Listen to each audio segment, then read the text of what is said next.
Atom का आज हमारा 4th लेक्चर है। प्रीवियस लेक्चर में हमने क्या पढ़ा? Cathode rays, anode rays and atomic model में हमने पढ़ा रदरफोर्ड का मॉडल और उसकी फेलियर पढ़ी। देखिए हमारी डिस्कवरी ऑफ न्यूट्रॉन रह गई थी। देखिए इसमें कुछ खास नहीं होता है, लेकिन फिर भी आपको पता होना चाहिए, तो मैं डिस्कवरी ऑफ न्यूट्रॉन लिखती है। डिस्कवरी ऑफ न्यूट्रॉन चैडविक ने दी थी 1932 में। ईयर की कोई नीड नहीं है, पर आपको जस्ट नॉलेज के। उन्होंने क्या किया था?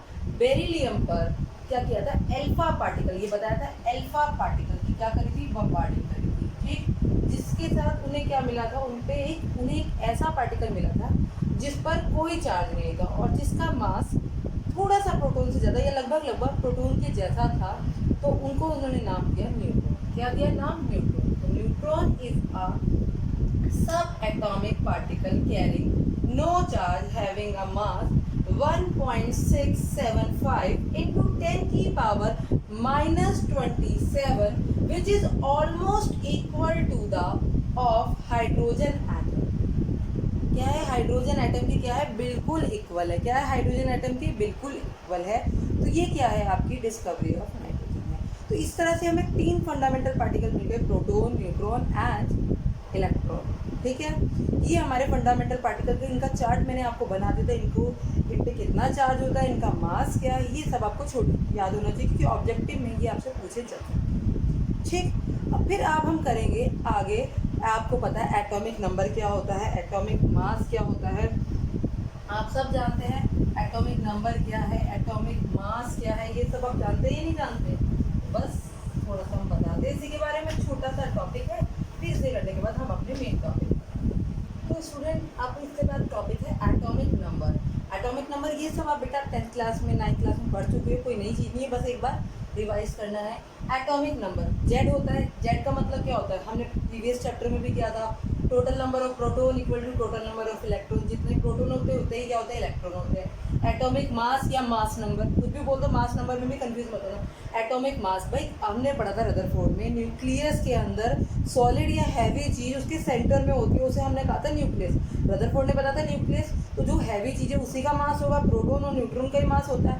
इलेक्ट्रॉन का मास तो कितना नेग्लिजिबल है, मैंने बोला था मास लेस मास होता है, पर बहुत कम होता है, तो मास लेस है।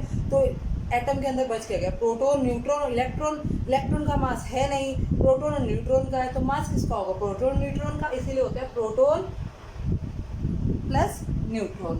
ठीक, और इसे रिप्रेजेंट कैसे करते हैं भाई? कोई भी एलिमेंट है, एक्स ऊपर आएगा एटॉमिक मास, नीचे आएगा एटॉमिक नंबर। ठीक है, क्या आएगा? Atomic number. उसके बाद आता है आइसोटॉप। ये डेफिनेशन आपने पढ़ी हुई होंगी। सच एटम हैव सेम, क्या होगा? Same element have same atomic number but different mass. Atomic number same है, बस मास डिफरेंट है। इससे पहले वाले चैप्टर में कहा था, मैंने कहा था ये इसके सिबलिंग्स हैं, कजन सिस्टर्स बोला था, सिस्टर ब्रदर। ठीक है, तो ये क्या है? इसकी कजन्स हैं, एक तरह समझ लो। आइसोटॉप क्या है? इनका मास डिफरेंट है बट इनका एटॉमिक नंबर क्या है? सेम है। इनका एटॉमिक नंबर क्या है? सेम। इसे कहते हैं आइसोटॉप। जैसे हाइड्रोजन के 3 आइसोटॉप है, प्रोटीनियम, deuterium and ट्राइटेरियम। 1H1, 1H2, 1H3। ठीक है, क्लोरीन भी तो उधर 35, 37। कार्बन तो हम पढ़ चुके, कार्बन 12, कार्बन 14। ठीक है, अब आते हैं आइसोबार। आइसोबार क्या है? सच एटम जिनकी क्या है? एलिमेंट की क्या होंगे? एटॉमिक मास सेम होगा बट एटॉमिक नंबर डिफरेंट होगा। एटॉमिक मास सेम है बट एटॉमिक नंबर क्या है? डिफरेंट है। वो क्या होते हैं? आपके आइसोबार्स होते हैं। अगले होते हैं, मैं लिख दूंगी वो भी, आइसोटोन। आइसोटोन को आइसोन्यूट्रॉनिक भी बोलते हैं। जब क्या होंगे? Such atom are the same element having same number of neutron. चलो मैं पूरा लिख ही देती हूँ इसको डेफिनेशन में, okay. Same number of neutron, ठीक है, तो होगा आइसोटोन। और आइसो इलेक्ट्रॉनिक का मतलब है सेम नंबर ऑफ इलेक्ट्रॉन। अगर एलिमेंट में सेम नंबर ऑफ इलेक्ट्रॉन है उसे बोलेंगे आइसो इलेक्ट्रॉन। इसके बाद हम इसके क्या करेंगे? न्यूमेरिकल करेंगे। ठीक है, मैं इसे रब करती हूँ और उनकी डेफिनेशन लिखती हूँ, ये आप नोट कीजिए। उसके बाद हम न्यूमेरिकल करेंगे इसमें। ठीक है, आइसोटोन का मतलब है such atom of different element which contain same number of neutron. जैसे कार्बन और ऑक्सीजन का एग्जांपल लिया है भाई। कार्बन में अगर न्यूट्रॉन काउंट करें तो क्या करेंगे? न्यूट्रॉन कैसे काउंट करेंगे? मास क्या होता है फार्मूला? A P+N। ए हमें पता है कार्बन के लिए करें, ए कितना है? 14, P कितना है? 6। न्यूट्रॉन कितना आ जाएगा? बोलो बेटा, न्यूट्रॉन कितना आ जाएगा? 14 में से 6 गए यानी कि 8 न्यूट्रॉन। अगर मैं ऑक्सीजन की बात करूँ, ये तो कार्बन की हो गई, ऑक्सीजन की बात करती हूँ, तो ऑक्सीजन में क्या करेंगे मैं, ऑक्सीजन में क्या है भाई, ये आपका ऑक्सीजन के लिए कितना हो जाएगा 16, क्या है 16 माइनस 8, एक होगा 16 माइनस 8। अगर ऑक्सीजन की बात करें 16 माइनस 8 यानी कि 8, तो न्यूट्रॉन कितने हैं 8, दोनों में न्यूट्रॉन क्या है सेम, तो उसको बोलते हैं आइसो न्यूट्रॉन। आइसो न्यूट्रॉनिक या और आइसोटोन दोनों के नाम से आ सकते हैं। कभी कहो कि मैम आइसोटोन बजाता है, आइसो न्यूट्रॉनिक, न्यूट्रॉनिक से तो पता चल रहा है, पर आइसोटोन भी इसे ही बोलते हैं, ठीक है, जिनके क्या होंगे सेम नंबर ऑफ न्यूट्रॉन होंगे। बहुत सारे एग्जाम्पल है, मैंने एक लिया, ये वाला क्वेश्चन इसमें से बहुत आता है पेपर में।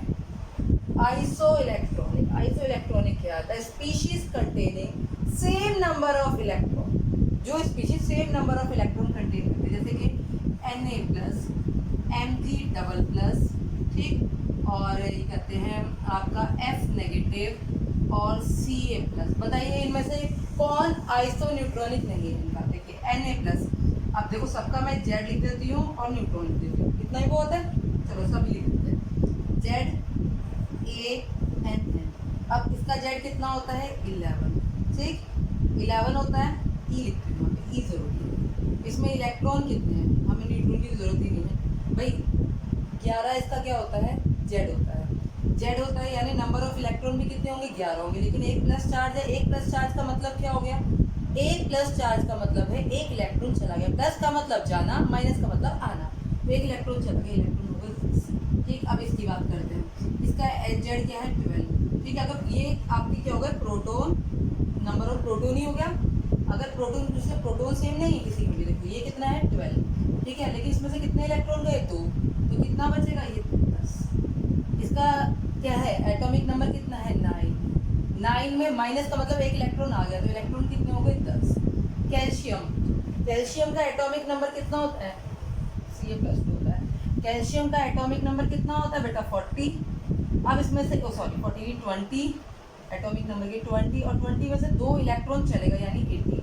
तो बताइए कौन आइसो इलेक्ट्रॉनिक है, ये तीनों क्या है आइसो इलेक्ट्रॉनिक है, क्योंकि इनमें क्या है नंबर ऑफ इलेक्ट्रॉन क्या है सेम, इसके नंबर ऑफ इलेक्ट्रॉन चेंज है।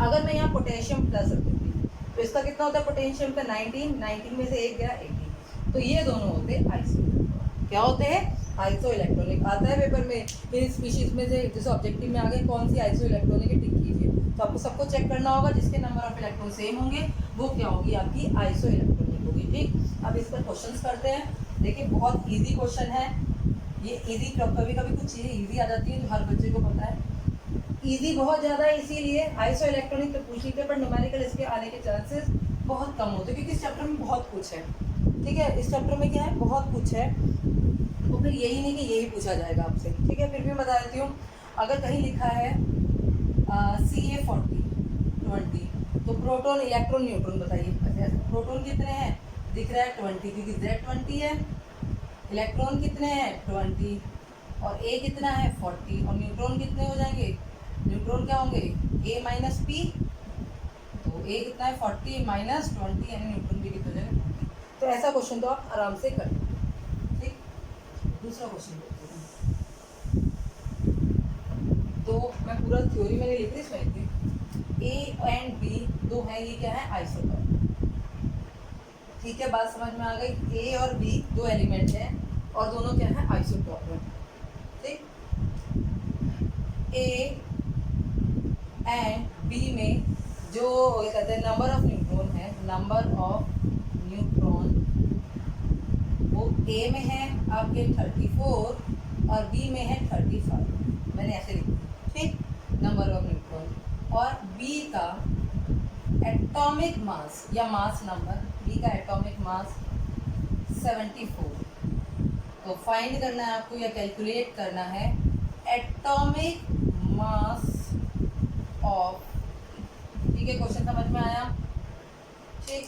अब क्या करना है, ए और बी आइसोटॉप है, आइसोटॉप का मतलब दोनों के क्या चीज़ सेम होंगे, एटॉमिक नंबर सेम होंगे। तो पहले हम बी को लेते हैं, बी के बारे में ज़्यादा बता रखा है, बी के लिए लेते हैं 4b, बी के लिए ए की वैल्यू कितनी है बेटा जी, ए की वैल्यू है बी के लिए 74, ठीक, न्यूट्रॉन कितने हैं 35, ठीक, पी काउंट कर लेंगे, पी कैसा आएगा 74 माइनस 35, बताओ कितना आ जाएगा, 14 में 74 में 35 गए, 39, तो प्रोटॉन कितने हो गए 39, यानी कि इसका जेड भी कितना हो गया 39।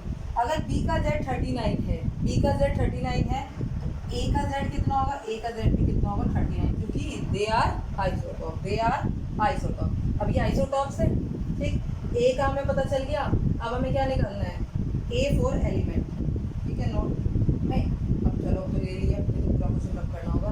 अब मुझे इसके लिए एटॉमिक मास निकालना है, क्या निकालना है, एटॉमिक मास। कैसे निकालूंगी, P प्लस N, ठीक। P कितना है, ए का 39, ठीक है। न्यूट्रॉन कितने दे रखे हैं 34, न्यूट्रॉन कितने दे रखे हैं 34, तो कितने हो गए 9 और 4 13 और 73, इसका क्या जाएगा एटॉमिक मास, ठीक। बोलो बात समझ में आई, क्वेश्चन इजी था, ठीक। एक क्वेश्चन और लेते हैं, एक क्वेश्चन और ले लेते हैं, उसके बाद फिर मैं आपको वेट करने के चलूँगी, ठीक है। मैं एक क्वेश्चन ले लेती हूँ। 2 न्यूक्लियोटाइड लिखते चलो, 2 nucleotide A and B, 2 nucleotide A and B are isoneutronic. देखो आइसोन्यूट्रॉनिक है, ए एंड बी क्या है, आइसोटोप, आइसोन्यूट्रॉनिक बोलो आइसोटोप, ठीक है। देयर मास नंबर, ए का मास नंबर है, मास नंबर ए का मास नंबर है 76, इसका है 77। Their mass number are 76 and 77, ठीक। If atomic number of A, यानी atomic number of A is 32, calculate atomic number, इसका एटॉमिक नंबर कैलकुलेट करना है, इसका एटॉमिक नंबर हमें कैलकुलेट करना है, ठीक। तो ए क्या है, ए का मास नंबर कितना है 76, ये 32, ठीक है। बी का हमें पता नहीं, बी का हमें पता नहीं, ठीक है। आइसोन्यूट्रॉनिक है, न्यूट्रॉन क्या होंगे सेम, पहले न्यूट्रॉन निकाल लेते हैं, क्या होगा न्यूट्रॉन क्या होंगे, सॉरी ए माइनस बी। अब यहीं से डायरेक्ट कर लें, ए कितना है 76, बी कितना है 32, बताओ जी कितना आ गया, 6 में से गए 4 और यहाँ पर आ गए 7 में से 3 गए कितने 54, 7 में से 3 गए 4, सॉरी 44, कितना आ गया 44, ठीक है 44 हो गया, 44 न्यूट्रॉन। तो इसके भी कितने न्यूट्रॉन होंगे, आइसो न्यूट्रॉन है, इसके भी न्यूट्रॉन कितने होंगे 44। बी में भी न्यूट्रॉन कितने होंगे, बी के लिए भी एन कितना होगा, बी के लिए एन कितना होगा 44। तो हमें क्या निकालना है, एटॉमिक नंबर निकालना है। तो पहले हम पी प्लस एन कर दें, ए कितना है इसका 77, पी हमें फाइंड करना है, एन कितना है 44। अब जी इधर आ जाओ, 77 माइनस 44, साथ में से 3 और यहाँ पर कितना आ जाएगा, कितना आ गया 3 और ये सॉरी 7 में से 4 गए कितने 3 और 7 में से 4 गए 3, 33 हो गया, बोलो 33 हो गया। तो जेड कितना हो गया इसका 30, तो answer is 33। Okay, easy question था, मुझे नहीं लगता इसमें कोई डाउट होगा इस टाइप के क्वेश्चन में, ये इजी क्वेश्चन है, ठीक। अब हम बात करते हैं, हमारा रदरफोर्ड का मॉडल फेल हो गया, ठीक। अब जब रदरफोर्ड का मॉडल फेल हो गया, समझो रदरफोर्ड का मॉडल जब फेल हो गया तो कुछ तो और किया होगा, थोड़े से फेल होने के बाद क्या होगा, फिर क्या है बोर है, बोर को भी करने के लिए उन्होंने बहुत सारी चीज़ों में डेवलपमेंट किया। एक उन्होंने डेवलप किया ड्यूअल नेचर ऑफ लाइट, पहले बताया कि लाइट का ड्यूअल नेचर, तो हम डिटेल में पढ़ेंगे, ठीक है। तो उन्होंने बताया कि लाइट के अंदर का 2 नेचर होता है, एक वेव नेचर और एक पार्टिकल नेचर, ठीक है, एक वेव नेचर और पार्टिकल नेचर। तो इसी की बात पे आई वेव थ्योरी। कौन सी थ्योरी आई, वेव थ्योरी। अब पहले हमें समझना चाहिए वेव क्या है। अगर मैं क्या कहते हैं कोई तार यहाँ पे लगाओ, मैं ऐसे कर दूँ तो वो तार कैसे पूरा स्विंग होगा या नहीं होगा। अगर हम पानी में पत्थर मारो, रिपेल ऑफ वाटर हो जाएगा, वाटर में से गोल गोल गोल गोल गोल गोल आने लग जाएंगे, ठीक है। तो क्या होगा, इस चीज़ को क्या कहते हैं वेव। वेव क्या होता है भाई, मैंने एक तार को छेड़ा तो एनर्जी क्या होगी, transfer, the mode of energy transfer. Wave क्या है, the mode of energy transfer. हम वो क्या करती है, एनर्जी को एक फॉर्म से दूसरी फॉर्म लास्ट के एंड तक लेके जाती है, ऐसे चलती है ना, यूं चलती है। तो क्या करती है, मोड ऑफ एनर्जी ट्रांसफर करती है, ठीक। तो वेव भी हमारी 2 टाइप की होती है, मैकेनिकल वेव और मैकेनिकल वेव और नॉन मैकेनिकल वेव। अगर मान लो ये कमरा बंद हो जाए, ठीक है, इसमें वैक्यूम हो जाए बिल्कुल, तो क्या मेरी आवाज़ आप पे जा पाएगी, बिल्कुल नहीं जा पाएगी। क्यों, क्योंकि मेरी वॉइस को आपके पास पहुंचने के लिए, यानी साउंड वेव को आपके पास पहुंचने के लिए मीडियम की नीड होती है, ठीक है। तो ऐसी वेव को बोलते हैं मैकेनिकल वेव। और ऐसी वेव जिन्हें ट्रैवल करने के लिए, आने के लिए किसी मीडियम की नीड नहीं होती, उन्हें क्या बोलते हैं आप, नॉन मैकेनिकल वेव। जैसे लाइट कोई मीडियम की नीड नहीं है, सीधा आ रही है हम पे, तो इन्हें क्या बोलते हैं, क्या कहते हैं आपके, नॉन मैकेनिकल वेव। इन्हीं को हम पढ़ते हैं डिटेल में, क्या है हमारी मैकेनिकल वेव, क्या है हमारी नॉन मैकेनिकल वेव, ठीक है। और इलेक्ट्रोमैग्नेटिक रेडिएशन क्या है, वही हमारी नॉन मैकेनिकल में आती है, तो इसके बारे में हम अभी पढ़ते हैं, ठीक। वेव क्या है, वेव क्या है, a wave can be describe as a disturbance. ये मैंने अभी बताया, disturbance travel through a medium और स्पेस। मीडियम की रिक्वायरमेंट भी हो सकती है और मीडियम की रिक्वायरमेंट नहीं भी हो सकती है। Transporting energy from one location to another location. ऐसे तो वेव चलती है, आप लोगों ने देखा होगा, यहाँ से चली, यहाँ से एक लोकेशन से दूसरी लोकेशन तक क्या करती है, वो पहुँचाती है, ठीक। अगर मीडियम की रिक्वायरमेंट होगी तो अलग होगी, और नॉन मीडियम की होगी तो उसे नॉन मैकेनिकल होगी, ठीक है। Which required medium is called mechanical wave. Example है साउंड वेव। देखो साउंड को जाने के लिए किसकी नीड है, एयर की नीड है। रिपल ऑफ वाटर, वाटर में अगर पत्थर मारूंगी तो पत्थर नहीं होगा, वाटर नहीं है, पत्थर मारूंगी तो क्या साउंड वो क्रिएट होगा, रिपल नहीं होगा, इसकी नीड है, वाटर की नीड है। नॉन मैकेनिकल वेव होती है, they do not require medium. ऐसी जिन्हें मीडियम की रिक्वायरमेंट नहीं, जैसे इलेक्ट्रोमैग्नेटिक वेव्स, रेडिएशन भी बोलते हैं, और लाइट। देखो इलेक्ट्रोमैग्नेटिक में बहुत सारी आती है, एक्स रेज, गामा रेज, आपकी IR, यूवी रेज आती हैं, उनमें किसी मीडियम की नीड थोड़े है। तो अगर तो ऐसी रेज को क्या बोलते हैं, इलेक्ट्रोमैग्नेटिक वेव। तो अब हमें पढ़ना है इलेक्ट्रोमैग्नेटिक वेव, ठीक है। इसको हम बाद में डिस्कस करेंगे, पहले हमारी नॉन मैकेनिकल वेव की है। कौन सी वेव है, इलेक्ट्रोमैग्नेटिक वेव। कौन सी वेव है, इलेक्ट्रोमैग्नेटिक वेव। हम हेड डालते हैं, हेड डालते हैं इलेक्ट्रोमैग्नेटिक वेव, हेड डालते हैं इलेक्ट्रोमैग्नेटिक वेव, ठीक। हमारी हेडिंग है इलेक्ट्रोमैग्नेटिक वेव, इसे बोल सकते हैं इलेक्ट्रोमैग्नेटिक रेडिएशन, वेव थ्योरी। ये दी थी मैक्सवेल ने 1864 में। कब दी थी, 1864 में। इसमें क्या है, इलेक्ट्रोमैग्नेटिक वेव, अभी आपको पूरा डिटेल में समझाऊंगी, पहले मैंने लिख दिया है। एनर्जी, अगर कोई भी एनर्जी किसी भी सोर्स से कंटिन्यूसली एमिट हो रही है तो उसे बोलते हैं रेडिएशन। और इसकी जो एनर्जी होती है उसे क्या बोलते हैं, रेडिएंट एनर्जी, ठीक है। अब और उसमें देखो, अब इलेक्ट्रोमैग्नेटिक वेव होगी कैसे, पहले तो ये पता होना चाहिए। जब भी कोई चार्ज पार्टिकल को एक्सीलरेट करते हैं तो वो क्या करता है, electric field, magnetic field generate करता है। तो जो ट्रांसमिट करता है वो एनर्जी, उस एनर्जी को हम किसकी फॉर्म में कन्वर्ट करता है, वो रेडिएशन की फॉर्म में, इलेक्ट्रोमैग्नेटिक रेडिएशन की फॉर्म में। तो इसमें क्या होता है, इलेक्ट्रिक फील्ड भी होता है, मैग्नेटिक फील्ड भी होता है, दोनों परपेंडिकुलर होते हैं, और डायरेक्शन ऑफ प्रोपगेशन के। अब याद करो फ्लेमिंग का राइट हैंड रूल, आपको याद है राइट हैंड रूल में क्या था, राइट हैंड रूल में क्या था, क्या होती थी, इलेक्ट्रिक फील्ड, मैग्नेटिक फील्ड, और ये क्या होती थी, डायरेक्शन ऑफ प्रोपगेशन। ये दोनों एक दूसरे की क्या होती थी, तीनों एक दूसरे के परपेंडिकुलर होती थी। इसमें भी यही होगा। और जितनी भी इलेक्ट्रोमैग्नेटिक वेव्स होती हैं, ये किसकी स्पीड से चलती है, स्पीड ऑफ लाइट, क्योंकि लाइट भी इलेक्ट्रोमैग्नेटिक रेडिएशन ही है, स्पीड ऑफ लाइट के फॉर्म में चलती है। और इन्हें चलने के लिए किसी भी मीडियम की रिक्वायरमेंट नहीं होती। थोड़ा थ्योरी अब मैं से समझा रही हूँ, थ्योरी आपने नोट कर ली, अब देखिए समझिए। ये होती है, देखो नॉर्मल वेव आपको पता है कैसे चलती है, ये क्या होता है, मैं बनाती हूँ। ये आपका हो गया डायरेक्शन, ये हो गया आपका ये, ठीक। अब एक इलेक्ट्रिक फील्ड में तो वेव ऐसे चलेगी, ठीक है जी। और मैग्नेटिक फील्ड, ये इसका, तो मैग्नेटिक फील्ड में क्या होगी, क्या करेगी, डायरेक्शन ऑफ प्रोपगेशन के, इसकी क्या होगी, परपेंडिकुलर, इसकी क्या होगी, परपेंडिकुलर चलेगी दोनों। और ये दोनों एक दूसरे के परपेंडिकुलर, तो डायरेक्शन ऑफ प्रोपगेशन भी क्या है, एक दूसरे के परपेंडिकुलर, ठीक। बात समझ में आ गई भाई। एक इलेक्ट्रिक फील्ड ऐसे जनरेट हो रहा है, मैग्नेटिक फील्ड उसके परपेंडिकुलर हो रहा है, और डायरेक्शन ऑफ प्रोपगेशन उसके परपेंडिकुलर। तो ये क्या है आपकी, ये क्या है आपकी, क्या है, ये मैग्नेटिक फील्ड हो गया, ठीक। ये कौन सा फील्ड हो गया, इलेक्ट्रिक फील्ड। ये आपका हो गया मैग्नेटिक फील्ड। और ये क्या हो गया आपका, डायरेक्शन ऑफ प्रोपगेशन, ठीक है। और एक दूसरे की क्या है, देखो तीनों एक दूसरे की क्या है, परपेंडिकुलर है, तीनों एक दूसरे की क्या है, परपेंडिकुलर है, ठीक।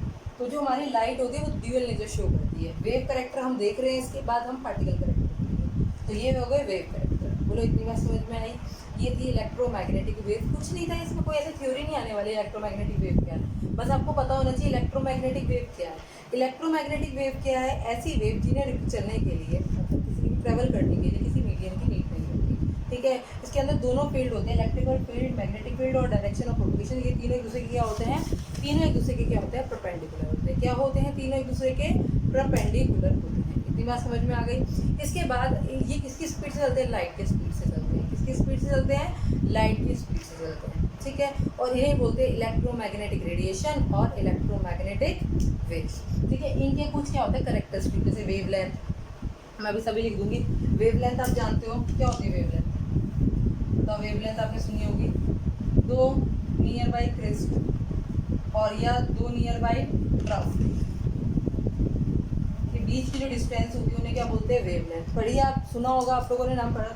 दो कंस्ट्रिक्टिव मतलब ये साथ साथ होने चाहिए, नहीं कि एक क्रिस्ट और अगला क्रिस्ट इसके बीच में, इन दोनों के बीच की जो डिफरेंस होगी उन्हें क्या बोलेंगे, वेवलेंथ। इसे लैम्डा से शो करते हैं।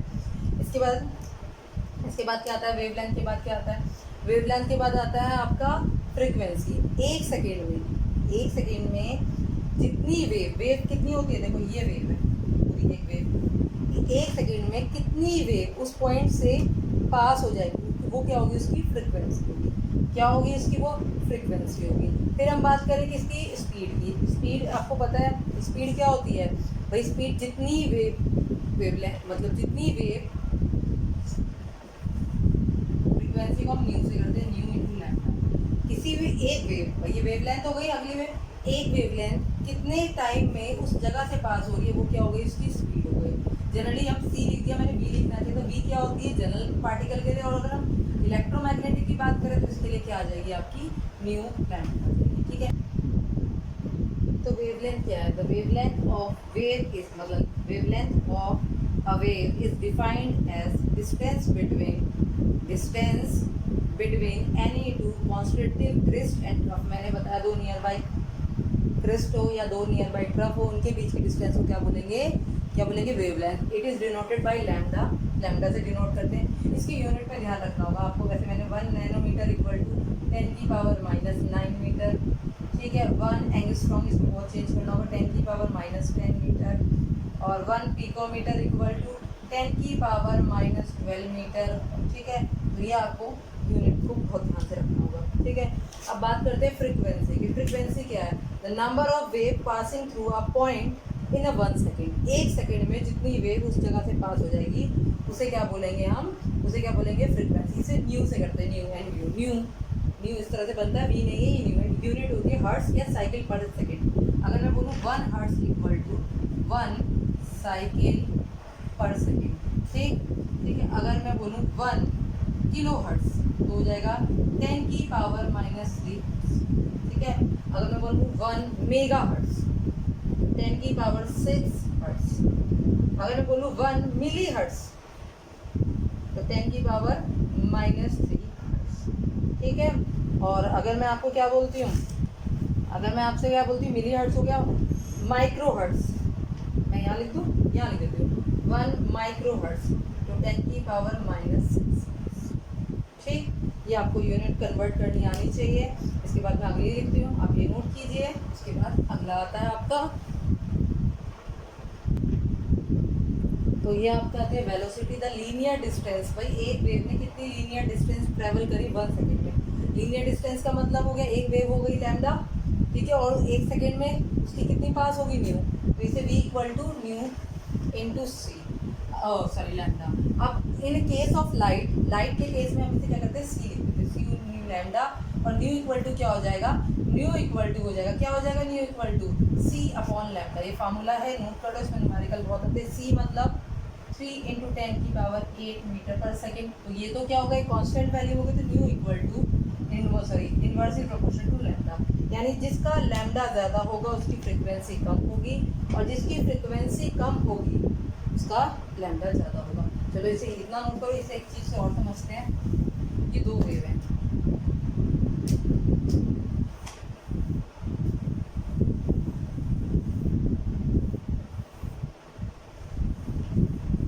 दिख रही है दो वेव।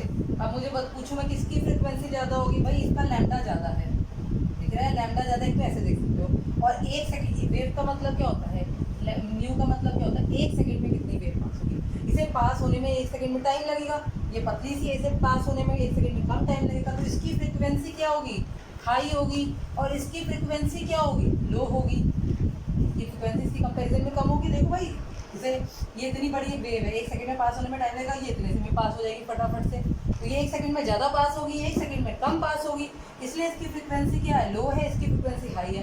अब देखो ये लैम्डा क्या है, क्योंकि ये बड़ी है, इसका लैम्डा क्या है, ज़्यादा है। जब इसका लैम्डा ज़्यादा है और फ्रिक्वेंसी क्या है, लो है, तो लैम्डा हाई है इसका और फ्रिक्वेंसी क्या है, लो है। इसका लैम्डा क्या है, लो है, लेकिन फ्रिक्वेंसी क्या है, हाई है। बात समझ में, पतली वेव है, फ्रिक्वेंसी ज़्यादा, थोड़ी सी हैवी है, फ्रिक्वेंसी कम। बात समझ में आ गई। इसे भी पहचानना आपको डायग्रामेटिक भी आना चाहिए।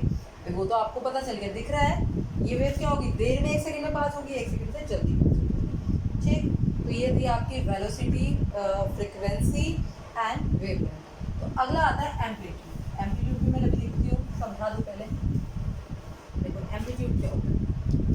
एम्पलीट्यूड का मतलब क्या है, किसी क्रस्ट की और ट्रफ की जितनी, भाई क्रस्ट की हाइट और ट्रफ की जितनी डेप्थ होगी उसे क्या बोलेंगे, उसका एम्पलीट्यूड बोलेंगे। एक क्रस्ट की जितनी हाइट होगी या जितनी उसकी क्या होगी, डेप्थ होगी, वो उसका क्या होगा, वो क्या होगा, उसका एम्पलीट्यूड होगा।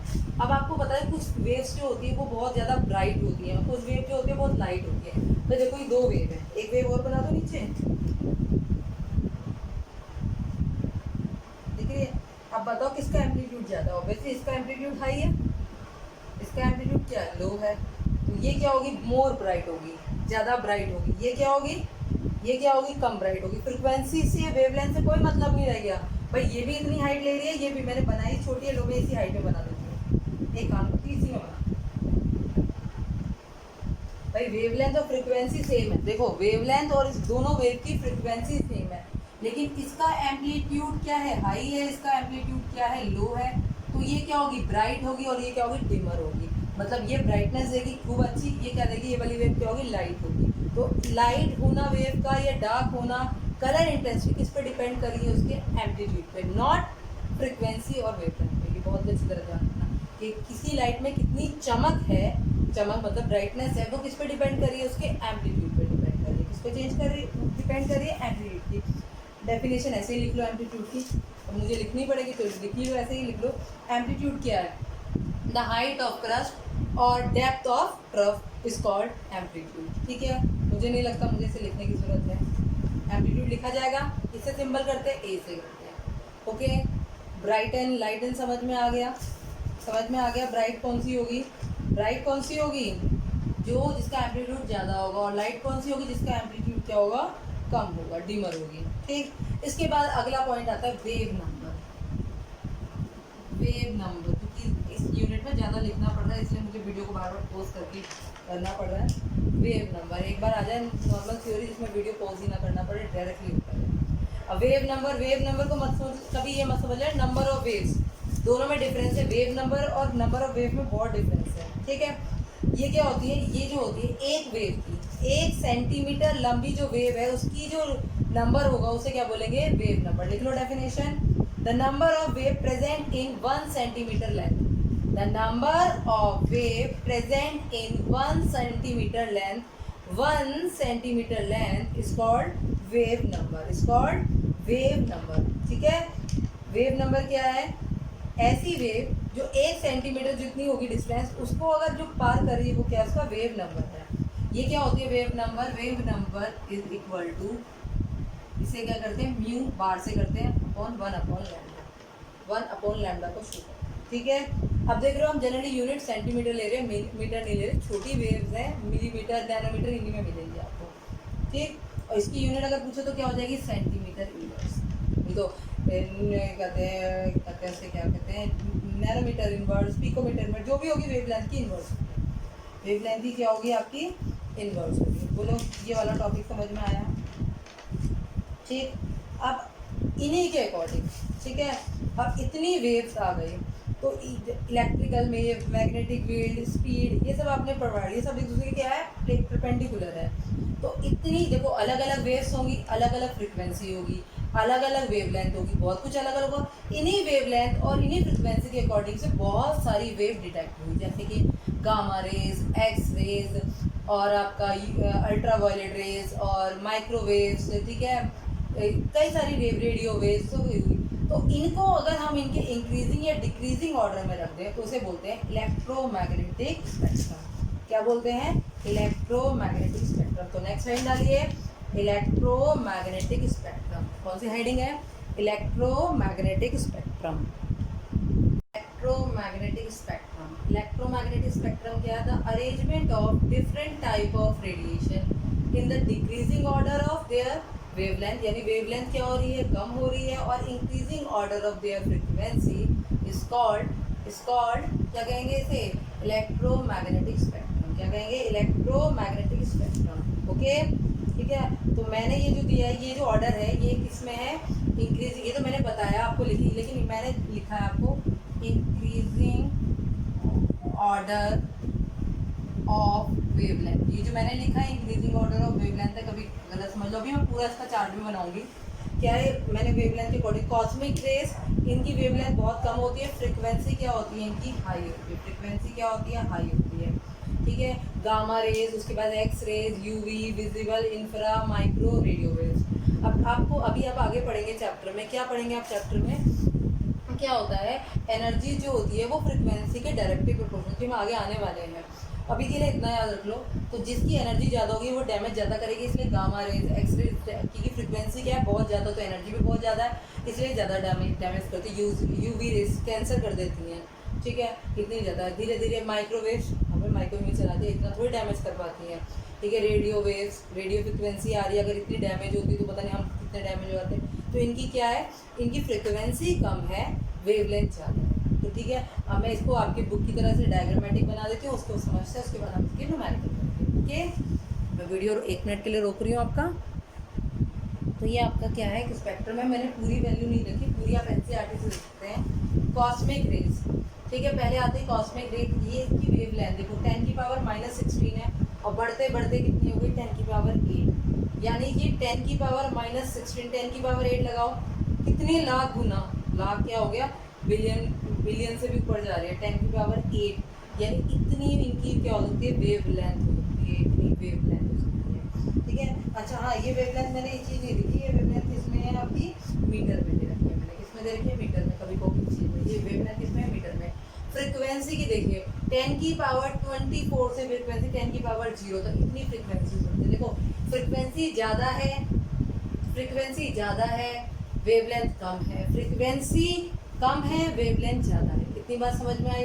ठीक है। अब ये बीच का जो पोर्शन है इसे बोलते हैं विजिबल पोर्शन। विजिबल क्या है? ये विजिबल। वेवग्योर लिख दिया मैंने पहले। वॉयलेट ये होती है 400 नैनोमीटर से 750 नैनोमीटर तक। पूछ लेते हैं विजिबल रेंज कितनी है। ठीक है।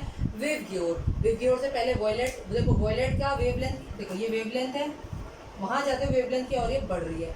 वॉयलेट की वेवलेंथ कम है तो फ्रिक्वेंसी क्या होगी? हाई।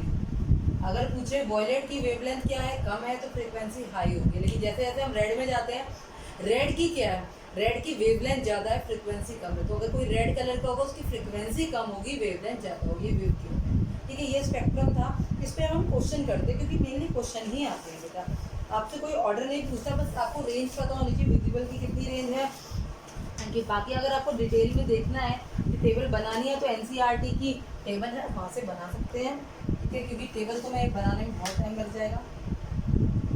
ठीक है, मैं इसके आपको न्यूमेरिकल कराती हूँ। ये पोर्शन आपका सिर्फ इसमें से न्यूमेरिकल पूछ जाते हैं जनरली, और आपको पता होना चाहिए, इसलिए मैं एक न्यूमेरिकल ले रही हूँ। बुक से न्यूमेरिकल ले लूँ मैं।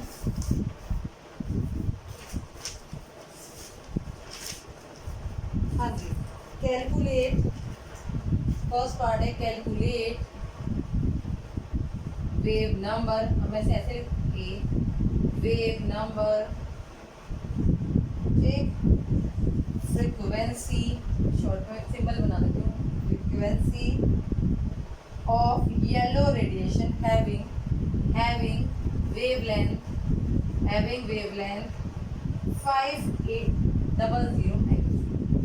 इसकी आपको क्या बतानी है? वेव नंबर बताना है। कोई दिक्कत नहीं, पहले एंगस्ट्रॉम को मीटर में चेंज कर लो, क्योंकि फ्रिक्वेंसी के लिए आपको क्या करना पड़ेगा? सी चाहिए होगा।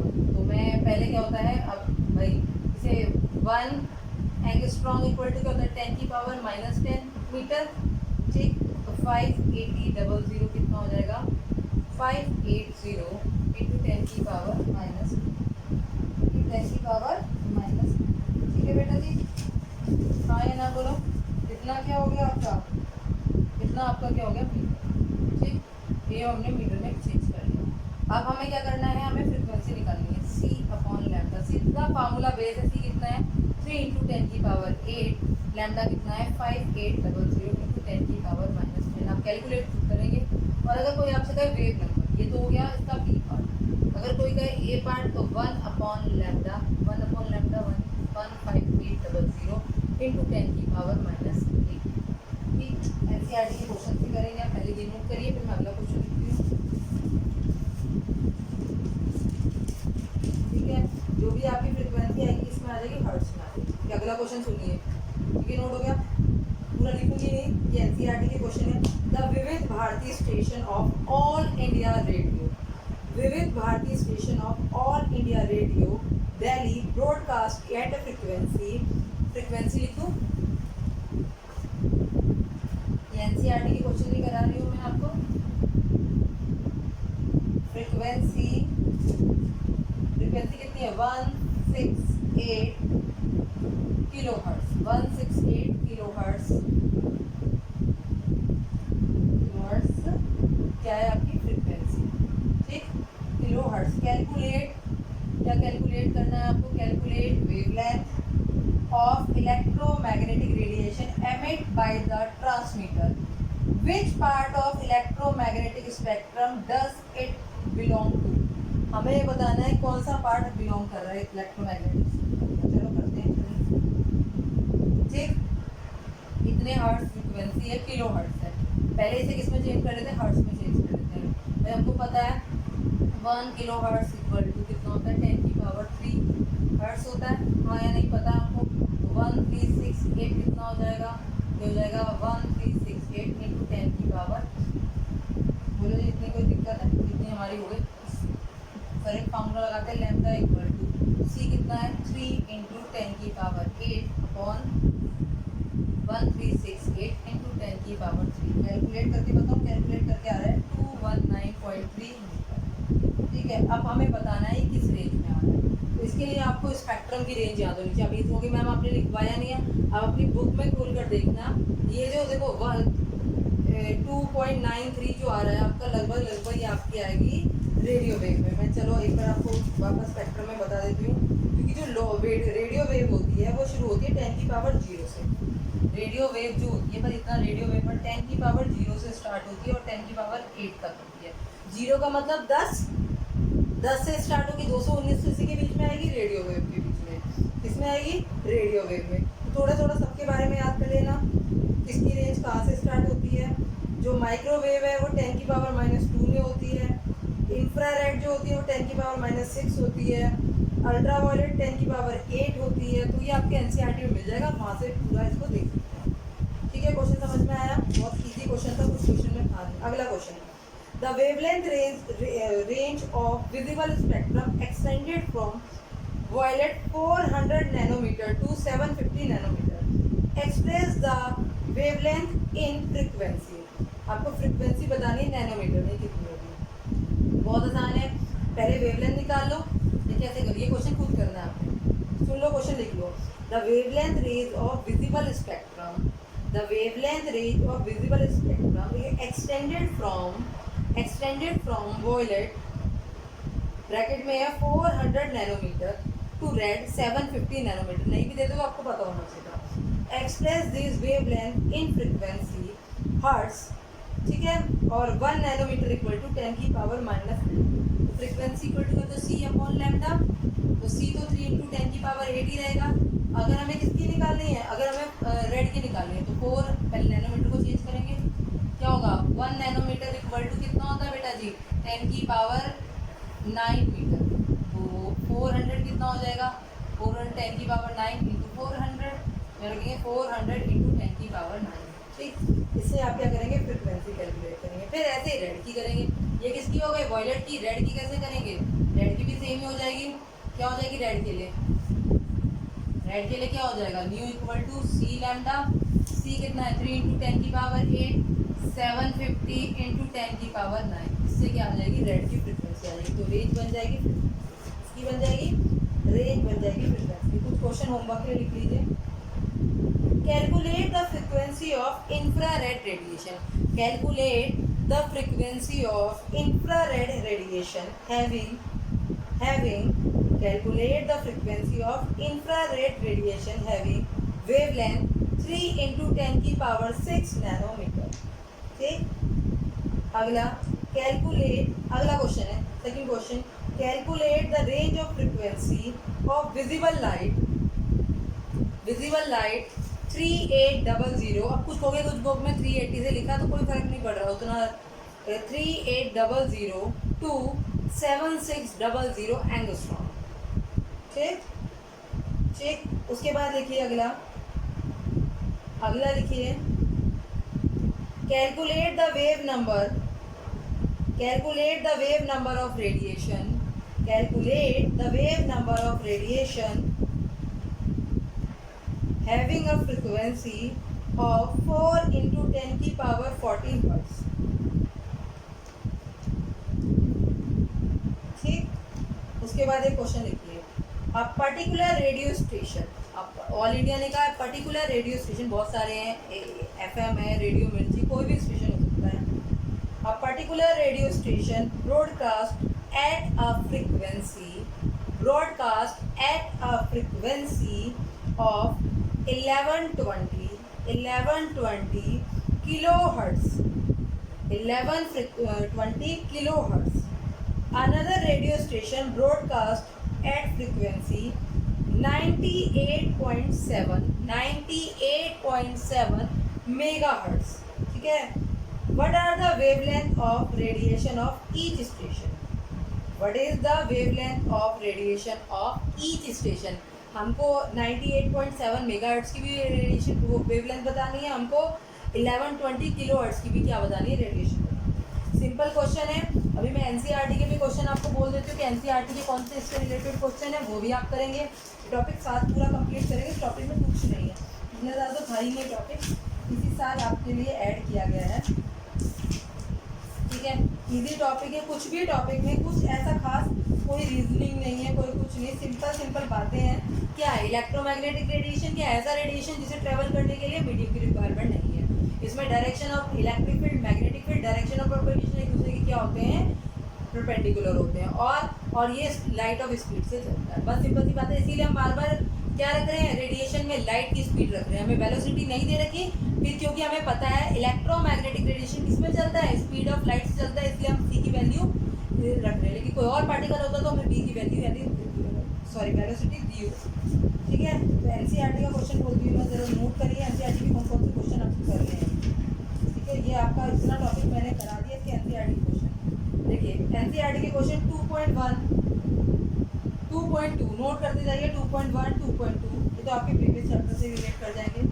2.3, 2.4, 2.5, 2.6, 2.7 कहाँ तक करना है, 2.7. ठीक है.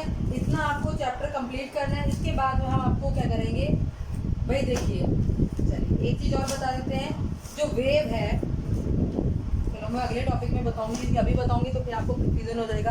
आपको कैसे हुआ समझ में नहीं आया. तो लाइट की ड्यूअल नेचर है. देखो लाइट के हमने वेव नेचर हमें अभी तक पढ़ा है. वेव नेचर क्या बताता है, इंटरफेरेंस बताता है, डिफ्लेक्शन बताता है. इंटरफेरेंस समझते हैं ना. इंटरफेरेंस क्या होता है, ये दो वेव और अगर ये दो वेव हैं तो ये दोनों वेव मिल जाएं तो इस वेव को क्या कर सकती है, बड़ी भी कर सकती है. ये तो हो गया कंस्ट्रक्टिव. डिस्ट्रक्टिव में ये दोनों एक दूसरे को क्या कर सकती है, कैंसिल भी कर सकती है. ये आप फिजिक्स में पढ़ेंगे इंटरफेरेंस, डिफ्लेक्शन. तो ये शो वेव करेक्टर इंटरफेरेंस को शो करता है, डिफ्लेक्शन को भी शो करता है, डिफ्रैक्शन को भी शो करता है. लेकिन ब्लैक बॉडी रेडिएशन और आपका फोटो इलेक्ट्रिक इफेक्ट जो पार्टिकल नेचर को बता रहे थे उसे ये शो नहीं कर पाया. तो ये हमारी वेव थ्योरी क्या हो गई, फेल हो गई. तो इसकी हम फेलियर हम नेक्स्ट टॉपिक में करेंगे. इसके फेलियर करेंगे और हम करेंगे ब्लैक बॉडी रेडिएशन और फोटो इलेक्ट्रिक इफेक्ट. ठीक है. तब तक ये वाला वीडियो आप क्लियर कीजिए. कोई प्रॉब्लम हो तो पूछिए. ठीक है. ओके बेटा, टेक केयर, बाय.